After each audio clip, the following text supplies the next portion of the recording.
Welcome back to MK Cyphers. Let's talk about this week's episode. Is another very special episode as always. I'm your host Ellis Witter, and today my very special guest is Charlotte Gosling. How are you? Hey, I'm good. How are you? Oh, I'm great. You know, it's been a pleasure having you here, and I know you've been bugging me about, you know, what questions am I going to ask you, because I know you'll go away and prepare a whole essay.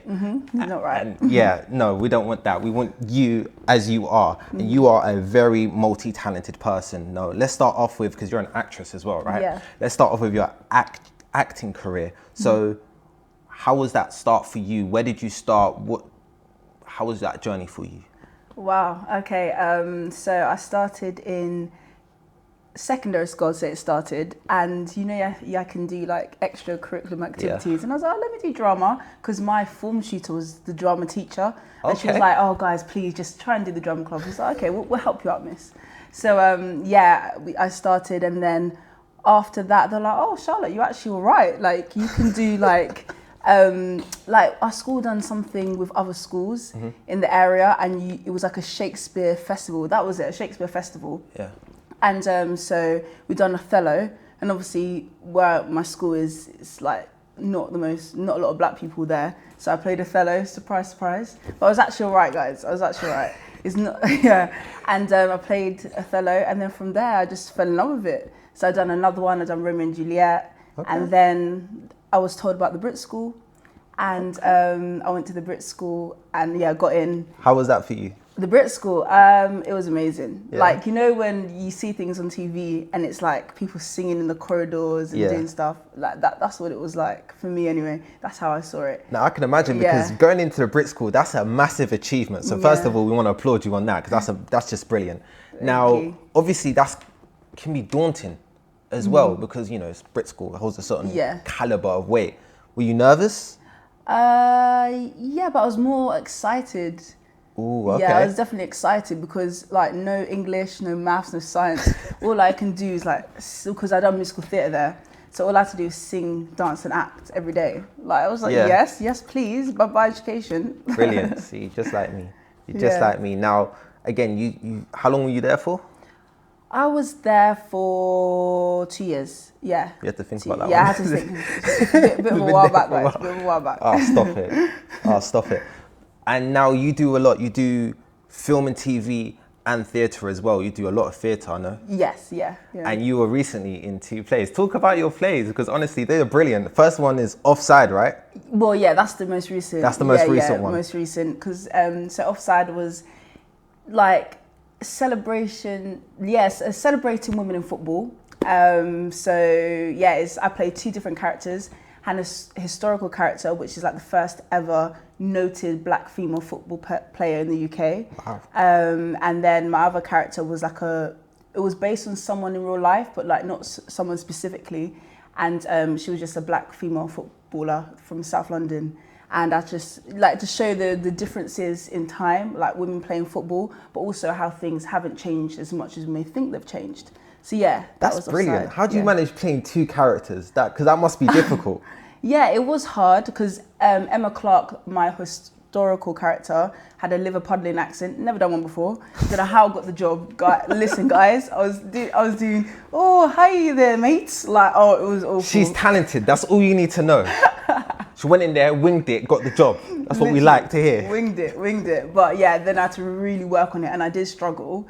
But yeah, and then the Mickey was a bit easier, because I'm live in South London currently. I have friends from South London, so it was much easier to access. But also I was playing a lesbian, so that was like a different thought process, and how, you know, that relates to her character and all the struggles she may face with her sexuality. So that was difficult in that aspect as well. So you were really thrown into the deep end and very just much so. Very much like, so. okay, this and that. Now, you went on tour as well, and toured that around. How was that for you? Because, you know, playing 2 characters is brilliant, first of all. And you're completely out of your comfort zone, if that's correct to say. Yeah. And now you're going on tour. Yeah. How was that? Tour, I love tour. I'm not gonna lie. I love traveling, staying in hotels. Oh, it was life. Listen, it's a dream. If you see her Instagram, right, little Miss Gosling over here, proper bougie she is. But yeah, I'm not gonna lie, I was living the life, and I got to see the UK, visit places I've never visited before, which was amazing. So yeah, I really enjoyed it. Like, it was only difficult being healthy and eating healthily. Was a struggle. That was a struggle. Yeah. So, not the different hotels, the travels. No. Eating healthy was the struggle. Yeah, because you can't cook. There's nowhere to cook in a hotel, so you have to just eat takeout. And sometimes the most convenient things is things that are not the most healthiest. But yeah. Note to anyone traveling: it's a struggle to eat healthy. I will not be eating healthy when I go on travel. Really? I'm just going to let you know now. I will not be eating healthy as well. So now tell us about your other tour, your other play as well. My other play. So that was Passion Fruit. Right. So Passion Fruit was interesting. So I was meant to do Passion Fruit when it was in a smaller space, like months and months before I actually did it. But because of COVID and other things, I personally wasn't able to do it. And then they were like, okay, we've got Passion Fruit at the New Diorama in London. And then I re-auditioned for it and I got the role. Passion Fruit was joy. Like, I've never had so much fun on stage. And the writer, it's about Dior Clark, his life. Like, it was nice to work with him. And just the cast, there was only 3 of us again, another 3-person cast. But yeah, just fun and so much movement as well. I was very stretched with my movement, but that was good. Yeah, that was a workout. I can imagine that must be a lot as well to go from that to offside as well. How was that sort of transition for you in regards of, okay, you got the role, 3-person thing. It's a lot of work, right? Yeah. Because you're one of the central roles as well. How was that for you to sort of manage and balance that? From both of them. For both of them? Yeah, so they're both 3-person casts. So that was good because I already had practice with being just 2 other people in the cast. But I think with Offside, I was like the bigger character. So it was way more lines to learn. And with Offside, it flips between poetry and speech. So that was quite hard. So 1 minute you might be talking poetry and then next minute then you're in dialogue. It kind of flitted in between. Yeah. That was hard to navigate. And then I think Passion Fruit had more movement, movement heavy. Like, now, you've mentioned a key word which I was going to get into. What? Poetry. Oh, here we go. Because little Miss Gosling over here is also a poet. Yeah. And she is fantastic. And you've got a book out. Tell the audience about your book. Okay, so my first ever poetry book I wrote, when did I write that? 2020, I'm going to say 2020, yeah. So 2 years ago this year. Oh, my anniversary is coming up this month. I think the 20th of this month is when I bring it out. Yay. We love that. So yeah, that's coming out soon, the anniversary. But so it's called Not Set in Stone. And again, lockdown. Yeah. The good old lockdown. Oh boy.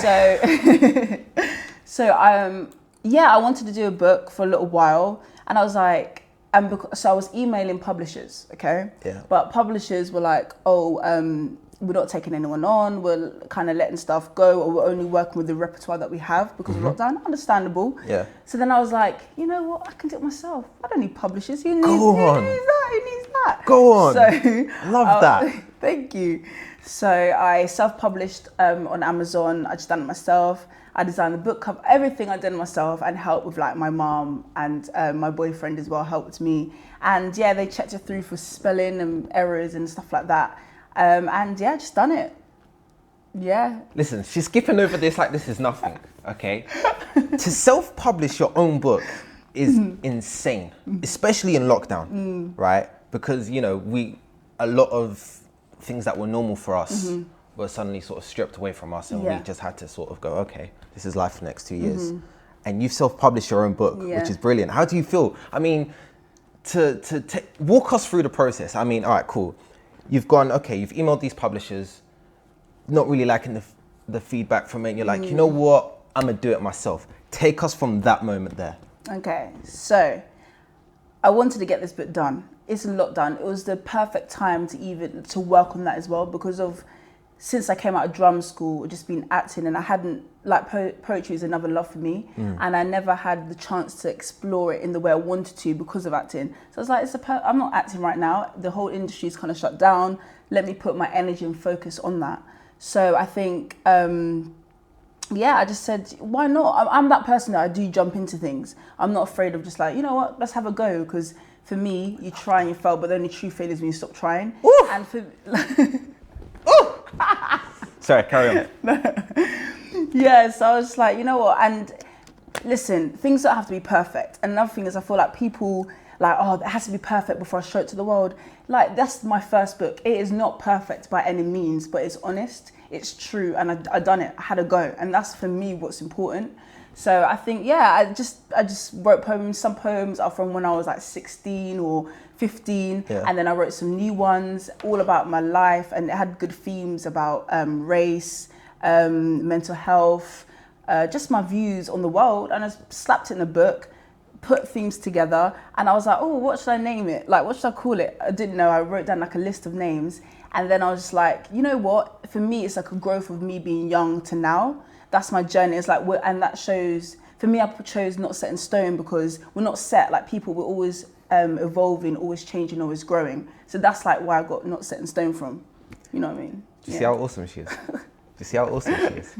That's what I love, bringing awesome people onto the show. It's amazing. Audience, please check out her book. I can't recommend it enough. It is brilliant. Her poetry is brilliant. Your poetry is brilliant. Thank you. Honestly, we'll link it down. And honestly, please check it out and support her, because I can't even big her up enough. Now, going back to the acting. Yeah. Right. Now, you do a lot of adverts. Yeah. Oh, God. Here we go. Here we go. Let's start with NHS. NHS, yeah. There we go. I was about to say NCS. And I was like, no, it's not that one. NHS. Yeah. Let's start off with that one. Tell us about that. Right. NHS. Okay. So that one was interesting. So you guys have to think back, because that was a little while ago for me in my brain. Let me think. So I done that. I remember. Okay, I don't know if I should say this. Say it. Should I say it? This is an open space. We're not here to judge. It? Yeah, say it. Gosh. Go for it. This is actually an interesting story, right? So I auditioned for this at a party.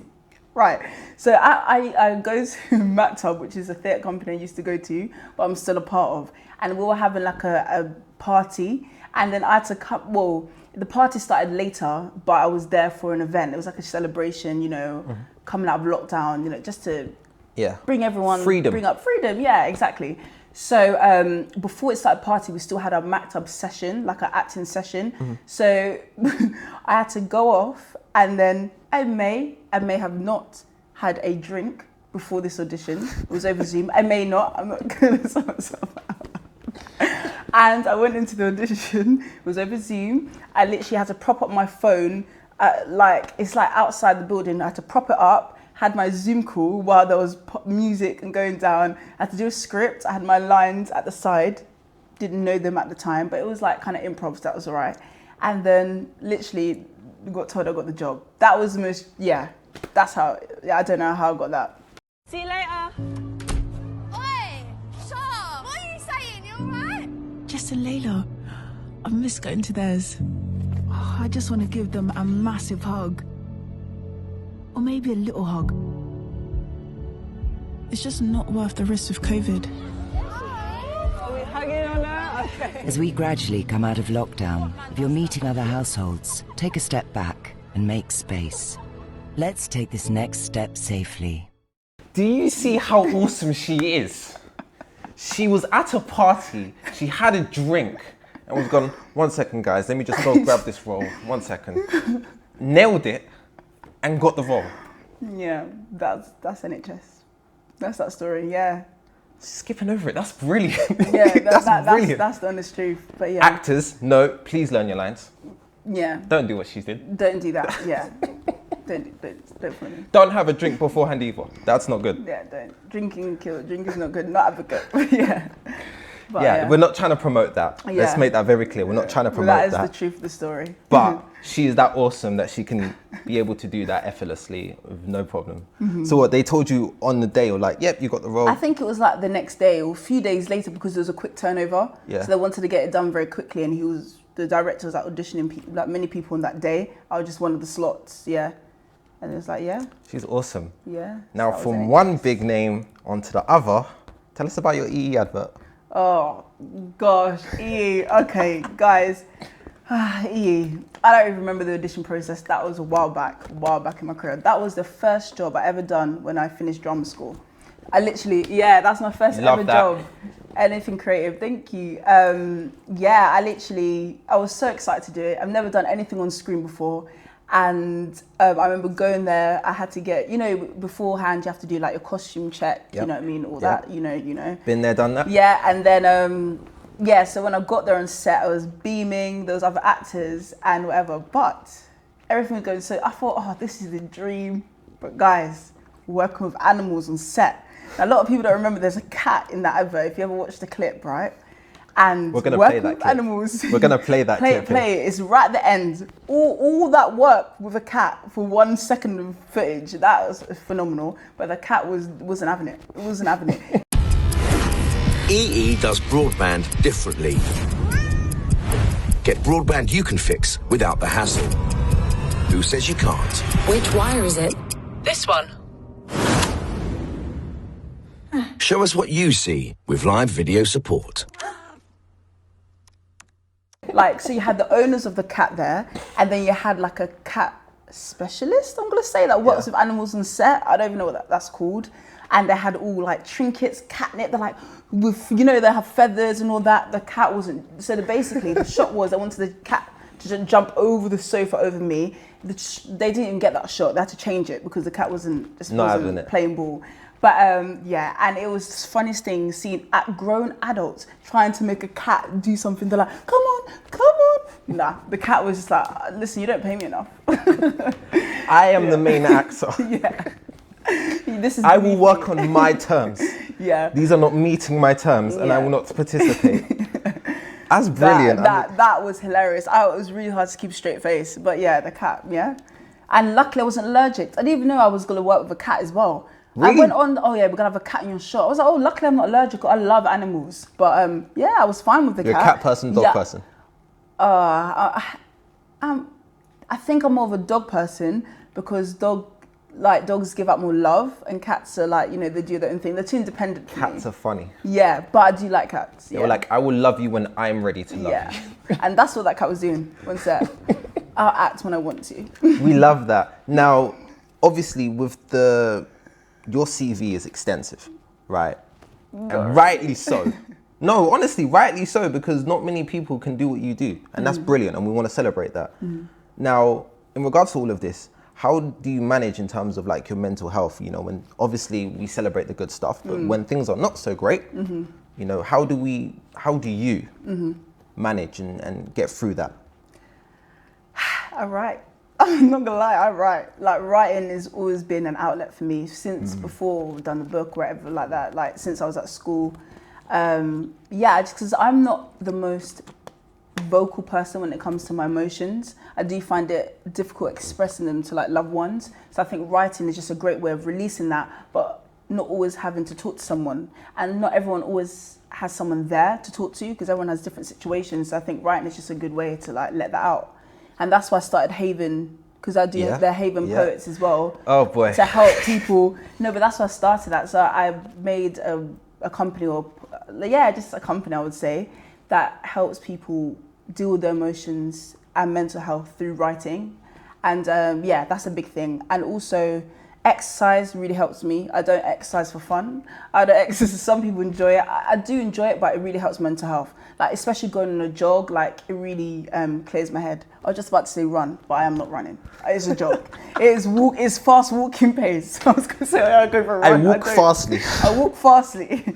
But yeah, it really, that helps. And I think I feel better when I eat healthier. Yeah, when I'm eating more fruit and veg. That's why it was so hard for you. Yeah, especially being veggie as well. Like, it was more difficult to like find good food to eat.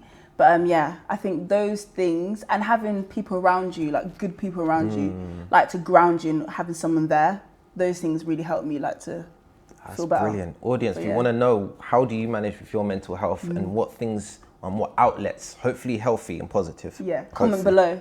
Yes, comment below. And good? please, it does not involve drinking. Please, let's keep that very clear. Charlotte, what's next? What's next for you? What's next? Everyone asks you that, and it's like, what do you mean? Like, is it career? What's next career-wise? We want to know what's going on with you. Are you dropping another book? Ooh. Are you in another advert? What's going on with you? Well, I can say a book might be coming very soon. Another one, yeah. Another one? Yeah. Charlotte, we love you. You're amazing. Thank you so much for coming onto the show. It's been an absolute honor. Audience, we love her. Please make sure you follow her social media. What's your social medias? Let them know. At Little Miss Gosling. So at LILMISSGOSLING. She even spelled it out for you. You can't get that wrong now. Tell us about your Haven post as well. Where can they find that as well? Oh, at Haven Poets. So at HAVENPOTS. Haven Poets. What more can I say? Everything there, you already know what it is. Charlotte, thank you so much for coming onto the show. We appreciate you and we love you very much. Yeah, thank you for having me. I'm great what you're doing. I love the setup, by the way. Like, it's really, really lovely. Shout out to mkcypher for all of this. You already know the magic as always, and we'll catch you in the next episode. Take care.